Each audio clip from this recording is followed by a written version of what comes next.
8वें वेतन आयोग कर्मचारियों के लिए जैकपॉट साबित होगा या फिर उम्मीदों का बबल साबित होगा? इस सवाल के बीच अब मांगों की रफ्तार इतनी तेज हो चुकी है कि हर नया प्रस्ताव पिछले से बड़ा नजर आता हुआ दिखाई दे रहा है।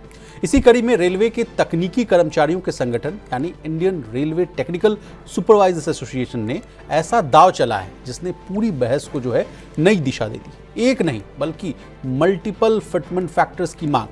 अब मल्टीपल फिटमेंट जो फैक्टर है उसका मतलब क्या है?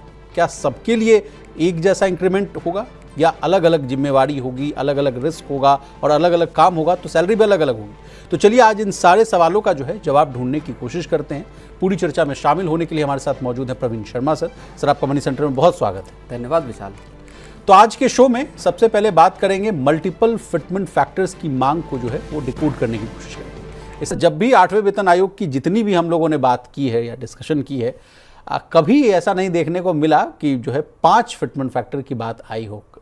जब तक बात हुई थी 2.577 पे कमीशन में मिल रहा है, उसको कहा गया कि बढ़ाकर 2.86 कीजिए। फिर कई कर्मचारी संगठन आते हुए देखे, एफएनपीयू की भी एंट्री हुई, एनसीजेसीएम भी आया, किसी ने जो है 3 या 4 तक की बात की। लेकिन आज जो है पहली डिमांड आ रही है कि अब 5 दे दीजिए। मल्टीपल फिटमेंट फैक्टर ये मामला है क्या सर? बहुत ही आसान भाषा में आपसे समझने की कोशिश करेंगे। ये बिल्कुल जैसा आपने बताया इंट्रोडक्शन में अपने कि Indian railways technical supervisors association जो है IRTSA, इन्होंने अपनी एक नई बिल्कुल अलग तरह की अलहदा मांग की है जी। टेक्निकल जो सर्विसेज से जुड़े हैं रेलवे के, उनका संगठन है और उन्होंने जो अलग अलग पे ग्रेड हैं, अलग अलग जो लेवल्स हैं कर्मचारियों के वरीयता के हिसाब से, कार्डर के हिसाब से, उसके लिए उन्होंने अलग अलग आपका फिटमेंट फैक्टर की डिमांड जो है करती है जी। और 5 फिटमेंट फैक्टर उन्होंने कहा है कि लॉजिकल अगर आप देखेंगे तो 5 फिटमेंट फैक्टर होने चाहिए। और इसमें भी एक जो बड़ी डिमांड है, सबसे बड़ी जो चीज़ यहाँ पे निकल के आ रही, 5 चलिए सेपरेट फिटमेंट फैक्टर की मांग की है, उसको भी डिकोड करेंगे। लेकिन एक जो सबसे बड़ी डिमांड है वो ये है कि जैसा आप अभी कह रहे थे कि 2.5 या 3, 3.25 गया, फिर एनसीजेसीएम ने 3.83 फिटमेंट फैक्टर की बात की, फिर एफएनपीयू ने 4 के फिटमेंट फैक्टर की बात की। इन्होंने उस सब को सरपास कर दिया, दीवारों को तोड़ते हुए इन्होंने दिया है 4.38 का फिटमेंट फैक्टर। यानी अब तक की किसी भी कर्मचारी संगठन की जो सबसे बड़ी फिटमेंट फैक्टर से जुड़ी मांग है वो 4.38 की है।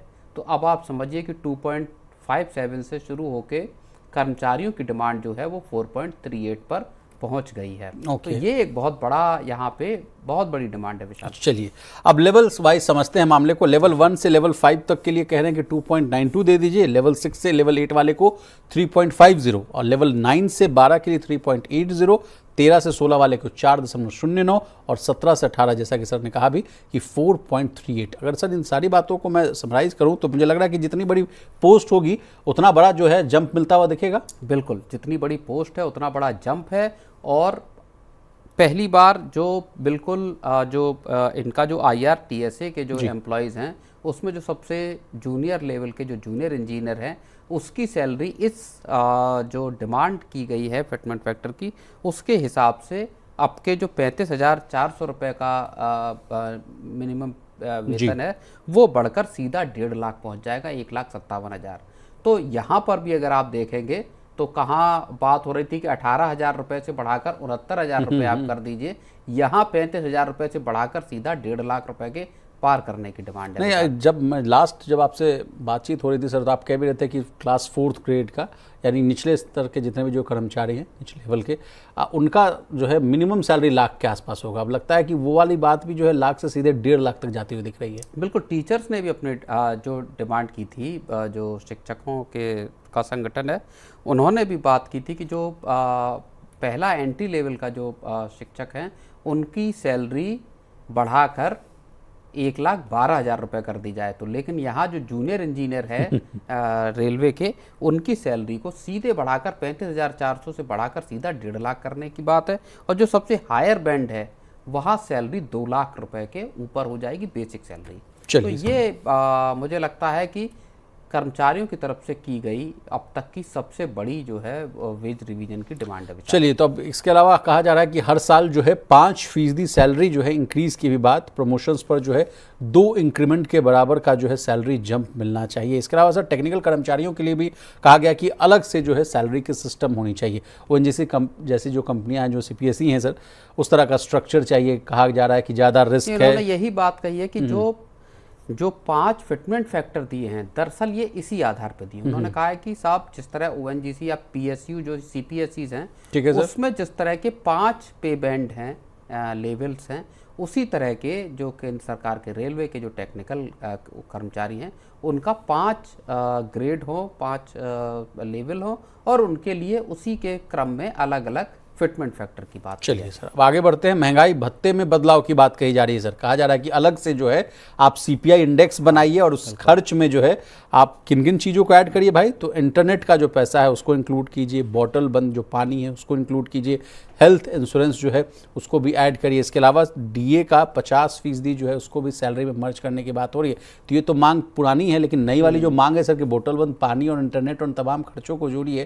तो बिल्कुल उसका ये जो बात आपने कही कि साहब कंज्यूमर प्राइस इंडेक्स जो है, कर्मचारियों का कंज्यूमर प्राइस इंडेक्स वो अलग आए केंद्र सरकार के, और उसके हिसाब से जो इन्फ्लेशन निकल कर आता है, आप उस इन्फ्लेशन के आधार पर यहाँ पर बढ़ोतरी कीजिए। जो आपका डीए हाइक जो साल में 2 बार केंद्र सरकार करती है, वहाँ पे इसका मतलब है कि वो भी बहुत चेंज हो जाएगा। अगर आप बॉटल्ड वाटर, और इससे पहले भी जो डिमांड आई उसमें ब्रांडेड कपड़े जी, ये के जो कर्मचारी संगठन है उन्होंने मांग की कि साहब जो कर्मचारी है उनको और उनके परिवारों को भी ब्रांडेड कपड़े पहनने का हक है। इस चीज़ को आप इसमें जब महंगाई भत्ते का जब आकलन करें तो वहाँ की नहीं, ये मांग इसलिए भी उठ रही होगी सर कि लगातार पिछले कुछ वर्षों से अगर आप देखें तो डीए में जो है मुश्किल से मुझे लगता है कि 2 से 3% की ही बढ़ोतरी हो रही है।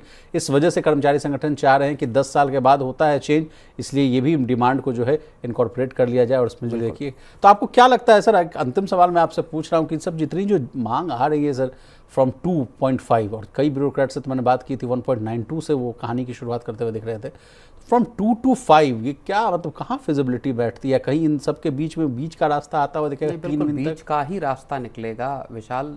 4.38 की डिमांड या 4 की डिमांड, या मुझे तो लगता है जो एनसीजेसीएम की भी जो डिमांड है 3.83 वाली, वो भी कितना पॉसिबल हो पाएगी सरकार के लिए उसे दे पाना, क्योंकि उसके साथ आप तमाम दूसरी चीज़ें भी असल में यहाँ पे इंक्लूड करने की मांग कर रहे हैं।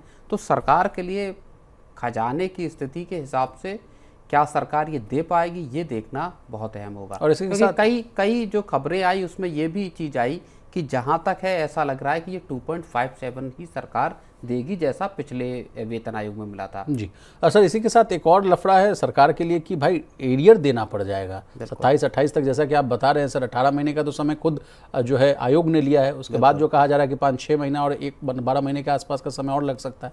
अगर कंपाइल कर दिया जाए और 5 गुना वेतन बढ़ोतरी कर दी जाए तो उसके बाद समझिए कि कितना। 6 महीने तो अभी हो गए जी, वेतन आयोग के गठन को 6 महीने पूरे हो गए हैं। तो अब 12 महीने का टाइम अभी वेतन आयोग के पास यहाँ से और है, और उसके बाद जब सिफारिशें आएंगी उसके बाद वो सरकार के पास जाएंगी। जो पूरा स्ट्रक्चर है, प्रक्रिया है, सरकार के पास जाएगी। सरकार उसमें 1-2 महीने कम से कम लेगी, गहन चर्चा, पर चर्चा, खजाने को देखना, बाकी चीज़ों को।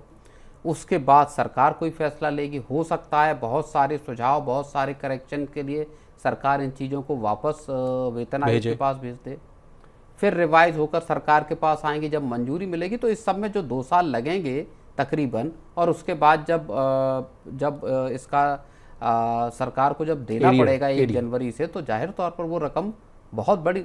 जो एक जेपी मॉर्गन की रिपोर्ट आई है उसमें यह कहा गया है कि सरकार को बतौर एरियर तकरीबन 4 लाख करोड़ रुपए देना होगा, और वो सरकार के खजाने से जाहिर तौर पर बहुत बड़ी रकम का आउटगो होगा। लेकिन ये भी बात कही गई कि ये कंजम्पशन का बड़ा बूस्ट भी यहाँ पे फिर नजर आएगा। अगर इस